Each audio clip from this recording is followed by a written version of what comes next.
pardon basically anyone he wants to. The question is whether or not it was right to reward Joe Arpaio for something a federal court found to be wrong. So there's the issue. Let's discuss it. We have Congressman Steve King, Republican from Iowa, supports the pardon of Sheriff Arpaio. It's good to see you, as always, Congressman. Justify the pardon. What is your case?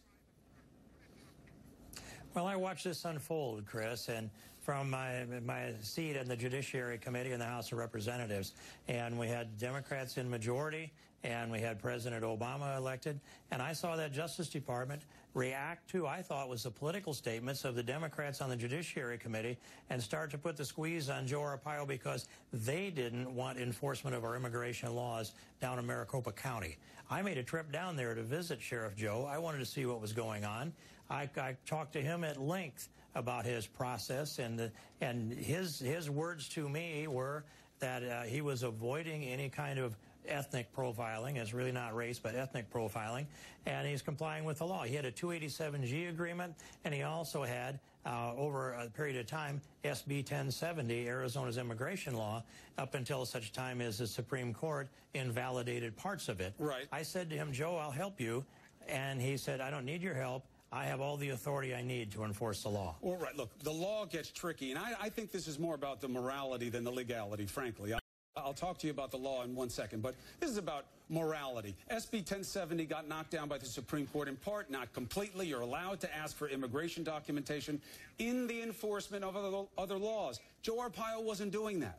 He was cited by the Justice Department for rounding out people who looked like they could be illegal immigrants. It screamed of profiling. It wasn't a new practice, and you know this. You know who Joe Arpaio is and was. So do I. This wasn't about the law, because the law is the federal government does immigration, not the states. You can't be in contradiction to federal law, and federal law doesn't allow profiling, and that's what Joe Arpaio was doing. Two different judges said it. Well, I disagree to a degree, Chris.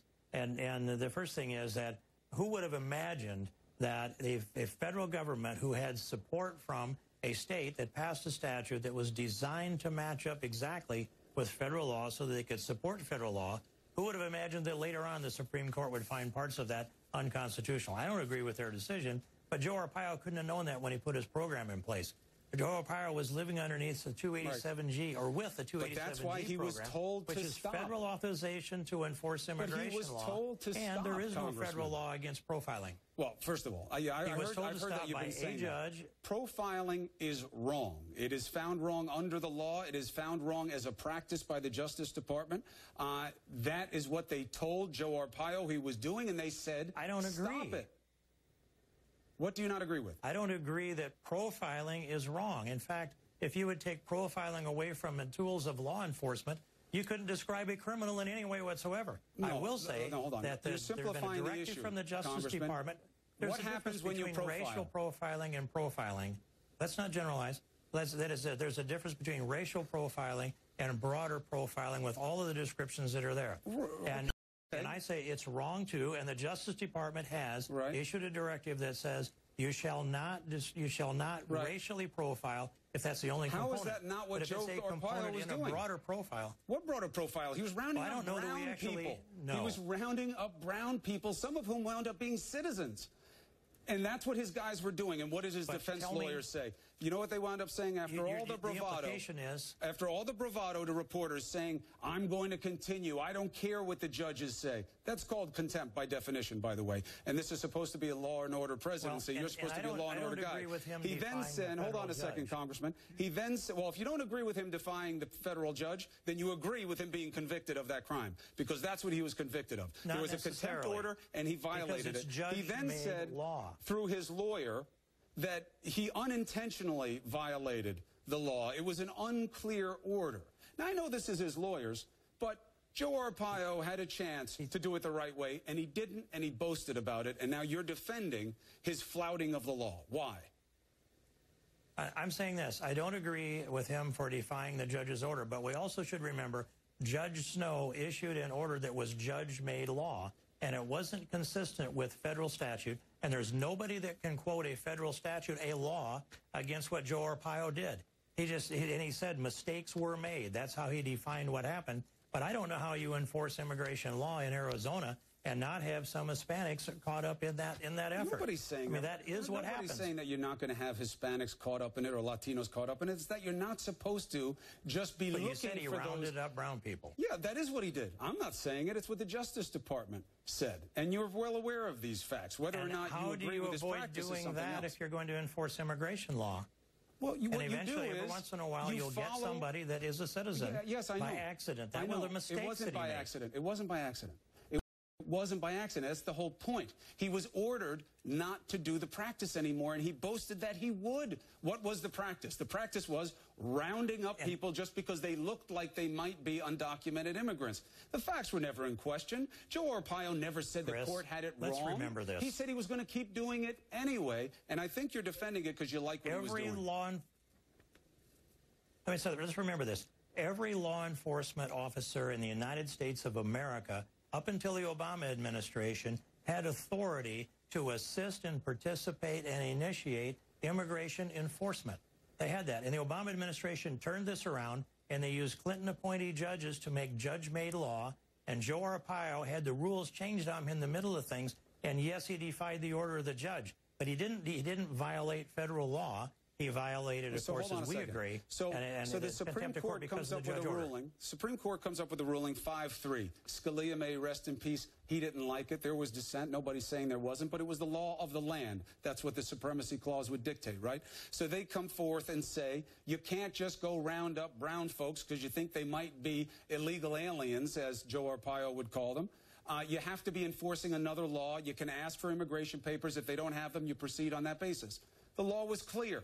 There was a standard. We should remember. He flouted it. We should remember, though, SB 1070 specifically prohibited city. They specifically prohibited that. But President Obama made the statement that you could be an Hispanic mother and presumably be going out for ice cream and be pulled over and stopped and have them demand your papers. Right. Now, that divided America. Do you like that? And it wasn't consistent. No, I don't like it at all.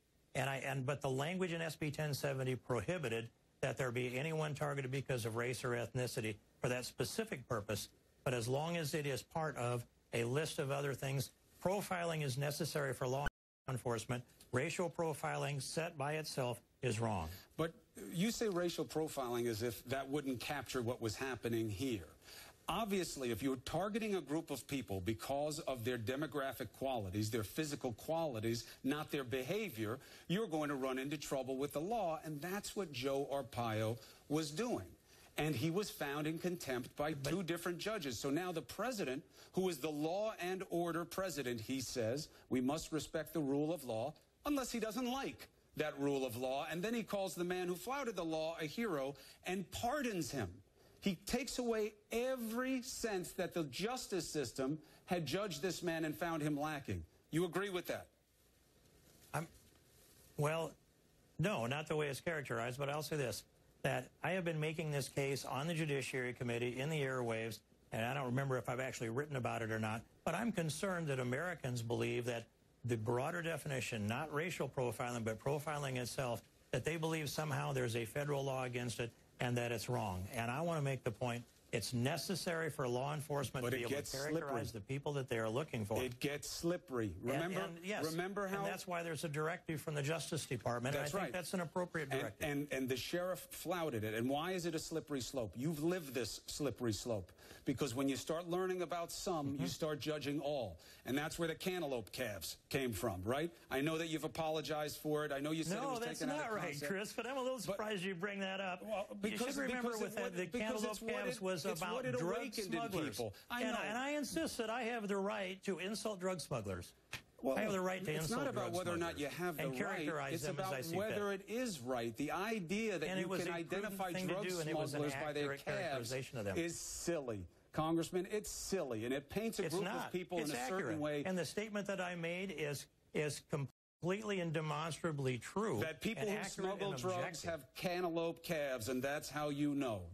You think that's a standard for law enforcement? I said calves the size of cantaloupes because they're carrying 75 pounds of marijuana across the desert. And if you haven't seen the film, you ought to go Google that. I've lived it. I've been down there to see it with my eyes. And so have I. I've been there for over a decade. I've seen it come in different evolutions. And we're doing a documentary on it that comes out in the fall. The point is this. When you judge some and you make them a reflection of all, it's a slippery slope. That was the problem with what you said. That's the problem with what Joe Arpaio did. There's a national hyperventilation because I insulted drug smugglers.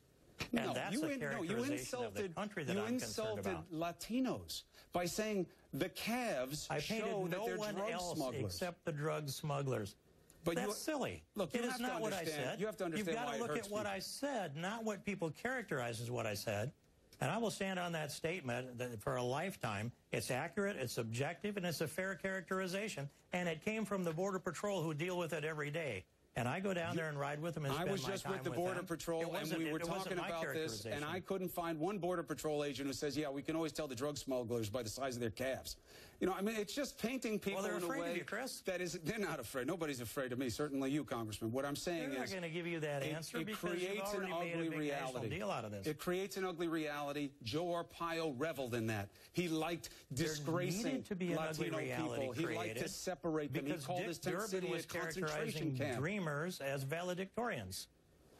But I think we talked over each other, but I heard what I said. But Congressman, I heard what you said. And you know what? You do have valedictorians in a lot of that population, the DACA population, Deferred Action for Childhood Arrivals. 96% say that they're in school or working. You'll have 100 drug smugglers that will slip in under DACA definitions. Well, That's what that statement was about. But how can you make that calculation? And I had to take America and shake them by the shoulders because they were, how can I make that calculation? How can you make the calculation that minorities who come here are 100 to 1 drug smugglers to students or good workers? You know, of all of the critics in the press, not one critic came forward with a single valedictorian. And I can show you drug smugglers to no end down there. And you surely got that from the Border Patrol. If not, it wasn't a valid experience. But if just being a valedictorian is what made you a good student and a valuable employee, you and I would probably be locked up somewhere right now. It's not just about being a valedictorian. I don't know. We might have been in debate class together. It's about being a beneficial member of society, of contributing. 96% of these DACA people are either in school or they're working, and they're doing well. I want them to respect the rule of law. They were brought here as kids. Their presence here means either they or their parents didn't respect the rule of law. And no, they didn't all come as kids. Some did. Many didn't. Right. They're up to 37 years old now. And many of them knew. Now they MS-13 didn't wait till they were 18 before they brought them into the United States. What kind of... And a vast majority of MS-13 are illegal aliens. Look, MS-13... And many of them would qualify under DACA. MS-13 is a real gang. It's an organized criminal organization. We're not talking about them. They're criminals. They're violent. What they do is an extension of their criminality. They should be judged a certain way. When you find gangbangers, you get rid of them. Nobody argues about that. It's about these other kids who came in as kids. And they're just supposed to turn themselves in 10 years later when they realize how they got here? You think that's what America's about, Congressman? I'll give you the last word. And what about their parents then? If it was against their will, then it had to be their parents that are responsible. And I'm still waiting for the first DACA recipient to say so and sign an affidavit that says, I didn't really do this of my own accord. My parents brought me in. They should have the law enforced against them. Give me amnesty. I'm not hearing that from the DACA people. That's a shock that you and your kids saying that their parents should be prosecuted. Congressman, we're going to leave this conversation here. It's a bigger discussion, and I'm always happy to have it with you. Thank you for coming on the show tonight. Congressman Steve King. Thanks, Chris. Let's build the wall and restore the rule of law. Thanks. All right, one step at a time. So President Trump's pardon of Joe Arpaio is another point of division in the country. It certainly didn't help matters. Trump says Arpaio is a hero. You just heard a congressman defend that decision. 2 federal judges disagreed. We're also going to continue watching the storms and flooding in Texas. There is more water on the way, and there are people